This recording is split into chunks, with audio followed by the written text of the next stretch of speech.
Hydraa commissioner Ranganath ను పదవి నుంచి తొలగించాలని హైకోర్టు సింగిల్ బెంచ్ ఇచ్చిన ఆదేశాలపై రాష్ట్ర ప్రభుత్వం న్యాయపరంగా ముందుకెళ్లాలని చూస్తోంది. హైకోర్టు డివిజన్ బెంచ్ లో అప్పీల్ దాఖలు చేసి న్యాయ నిపుణుల సలహా మేరకు తీర్పును సవాల్ చేయాలని ప్రభుత్వం భావిస్తోంది. ఈ అంశంపై సీఎం రేవంత్ రెడ్డి ఉన్నతాధికారులతో సమీక్ష నిర్వహించినట్లు సమాచారం. ప్రభుత్వ అభిప్రాయం ప్రకారం ఏ అధికారిని ఏ పదవిలో నియమించాలనేది కార్యనిర్వాహక వ్యవస్థ పరిధిలోని విచక్షణాధికారమని, ఈ విషయంలో ప్రభుత్వ అధికారులను పరిరక్షించేలా చట్టపరమైన చర్యలు తీసుకోవాలని నిర్ణయించినట్లు తెలుస్తోంది.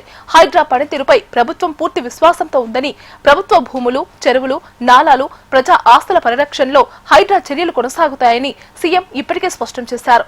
హైడ్రా వ్యవస్థను మరింత బలోపేతం చేస్తామని, ఆక్రమణలపై చర్యలు ఎట్టి పరిస్థితుల్లోనూ ఆగవని ప్రభుత్వం చెబుతోంది. అయితే హైకోర్టు సింగిల్ బెంచ్ పూర్తి తీర్పు కాపీ అందిన తర్వాత అందులో పేర్కొన్న అంశాలను న్యాయ నిపుణులతో పరిశీలించి డివిజన్ బెంచ్ లో అప్పీల్ దాఖలు చేసే ప్రక్రియను వేగవంతం చేయనున్నట్లు అధికార వర్గాల నుంచి సమాచారం. హైకోర్టు వ్యాఖ్యలు, ప్రభుత్వ అప్పీల్ నిర్ణయం నేపథ్యంలో హైడ్రా కమిషనర్ వ్యవహారం ఇప్పుడు రాష్ట్రంలో హాట్ టాపిక్ గా మారింది. తదుపరి విచారణలో డివిజన్ బెంచ్ ఎలాంటి నిర్ణయం తీసుకుంటుందన్న దానిపై సర్వత్రా ఆసక్తి నెలకొంది.